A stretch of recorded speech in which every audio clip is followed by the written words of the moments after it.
Hi, my name is Brice O'Connell. I'm a senior strategist and regional team leader at Crimson Education. In part one, we talked about the Common App and the overview and everything that you need to know to put it all together. Part two, we'll be talking about evaluating academic achievement.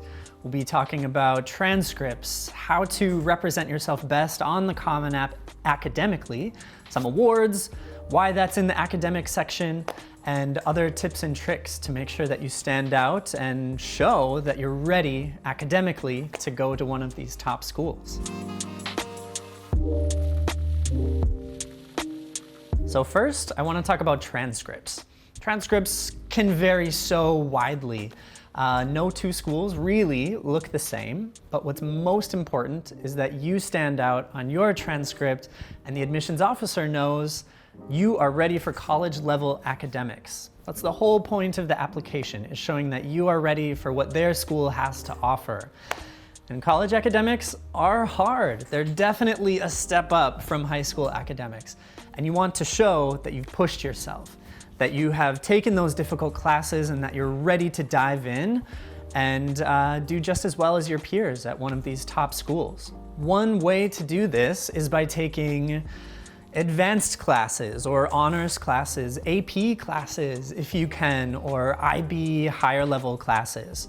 It won't really look the same at every school, but what you want to make sure to do is to take as many challenging classes as you can based on what your school offers. So again, that will look different depending on the school you go to, but what an admissions officer wants to know is that you've challenged yourself, you've maxed it out. So at the very start of your high school career, if you can, talk with your guidance counselor, talk with your mentor, talk with your strategist about how you can map out your classes in a way that really maximizes what's available to you. And not only do you want to be taking challenging classes, but you want to do well, right? You don't want to overload your schedule only to then have your GPA tank. So what you want to make sure to do is to challenge yourself right up to that sweet spot where it's difficult, it's challenging, you're spending time on homework and you really have to try, but you can still achieve those top marks. So in taking these top classes, it's not just about taking what's hard, right? You want to be taking something that fits into your theme, your hook, your narrative. What are you interested in? What are you wanting to say about yourself through your classes, through your transcript? It's not just a list of credits, it's really who you are intellectually, academically. They want to find out the different topics that you pursued well, right? So making sure that if you are pursuing engineering, for example, you take a lot of math and science classes. Or business, you experiment with different business courses along with math. Or humanities, right? If you're interested in history, you're taking a bunch of different history courses and diving deep into them. So that's something to really keep in mind. And along with, doing well in your classes, you want to do well compared to your peers.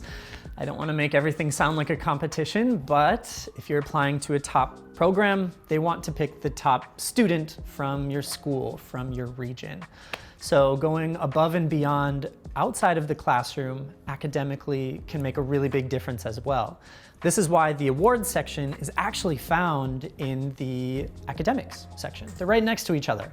And what the Common App asks you is to elaborate on some awards that you've won in academic settings. So for this reason, you want to take what you've learned and join some competitions related to an academic interest. For example, if you're interested in history or even some other humanities subjects, you could compete in National History Day, right? Great way to really show off your interests in a competitive academic setting. There's of course many mathematics competitions as well. Robotics is a really great way to get involved. Business has a lot of options. Really, there's no limit to the type of competitions you can join to show off your academic achievements in that awards section. On your transcript, there are a number of considerations. A big question that strategists get all the time is weighted or unweighted, what matters, what should I do? And honestly, It doesn't really matter. You should be doing well no matter what, right? For weighted or unweighted, a lot of times admissions officers and universities have their own way to measure GPA anyway. There are some universities that don't look at 9th grade at all. It's totally out of their calculation for what your GPA is. Others, if you provide them with a weighted GPA, they will calculate your unweighted GPA before they make any sort of decisions. And they also know the difference, right? They know if your GPA is weighted or not, so there's no way to really cheat the system on that one. But what you're going to want to do is to do as well as you possibly can, whether your school weights or doesn't weight your GPA. That's the most important consideration. If you do get a B or slip up and don't do so well in a course, there are ways to overcome that. It's not the end of the world. Students with Bs have certainly gotten into top universities and will continue to do so. But what they've done, and what I highly recommend doing, is finding ways to make up for it. If you get a B in, let's say calculus. You get a B in calculus, you want to be an engineer. It's kind of an important class. So what you can do is, of course, talk with your teacher. That's the first place to go. Is there a way you can make it better? Is there any extra credit? Is there any way that your grade can recover from this situation? Sometimes it's yes. You'd be surprised. There's a lot of ways that teachers are willing to work with students, especially if you show that motivation and you really say you're willing to work hard to get a grade that you would be proud of. If that doesn't work, some teachers are more rigid than others. You might be able to overcome it by finding a way to explore calculus outside of the school setting. You could take a community college class. Really great recommendation for all students, really. Take that college level course before you exit high school to really prove that you're ready for college level academics.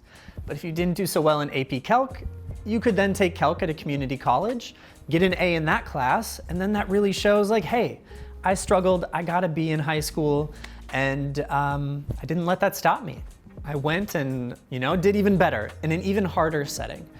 Or, if you don't want to take a community college class, you could also take one of the free courses. So many ways to show not just that you've overcome maybe a rough grade, but to really show your academic interest by taking, courses on Coursera or edX or Udemy, a number of different online providers that are even free. But that could be a really great way to show like, hey, I didn't do so well in this class, but I got a certificate on Coursera in calculus, and I completed this project for my teacher, and I'm registered for the next level of calculus at a community college. All of that together, the admissions officer could hardly care that you got a B one semester in your academics. Another tip for that class that maybe you struggled a little bit in is, well, first, don't give up. Keep trying, stay after class, ask questions, really show the teacher that you're trying really hard, because that's what matters. What matters is the effort that you put into it. Not just your classes, but this whole process. But anyway, back to these classes, what you're going to want to do is really try and show the teacher that you've really tried to get the best grade that you possibly can. And if in the end, it's still a B or, whatever the case may be, that actually could be an opportunity. This could be a really good opportunity to ask for a letter of recommendation. That teacher knows how hard you worked. They know you didn't give up and you fought for whatever your grade ended up being. Those are the things that make for a really quality letter of recommendation, that drive, that motivation. And so that letter of recommendation will show much more likely than it would if you had just gotten an A without ever really interacting with your teacher. And before wrapping this section up, I do want to briefly address standardized testing, right? It's that monster in the corner that you want to avoid for as long as you can. And a lot of people think that now with these test optional policies, you can just avoid it forever, right? Forget about it, you don't have to do it. Unfortunately, it is still my strong advice, Crimson stance definitely, that taking these tests and doing well can really only help you. Especially if you're applying for a STEM heavy major, it's a really great way to show off your math skills. But applying to these top programs, what you really want to do is make sure that they have as many data points as possible to feel confident that you're ready for those upper level academics, and having a really strong transcript coupled with a really strong test score is the best way to do so. So unfortunately, I don't have So much time today to dive into all of the tips and tricks for studying for these SATs and ACTs, but I definitely recommend to take it, do as well as you can, plan ahead, take some practice tests, and Crimson has a lot of ways to support. We have our own practice tests, a lot of materials, and some of the best tutors. So certainly working closely with one of them can help you get that score that'll help you stand out. So that was a little bit about academics and an overview of the testing strategy. But next we'll be talking about evaluating extracurricular impact. But before we get there, I'd like to invite you, if you're interested and if you'd like some guidance on how to make sure your transcript pops and what to do with testing, check out one of the links below to talk to one of our academic advisors to get the conversation started. I'll see you next time.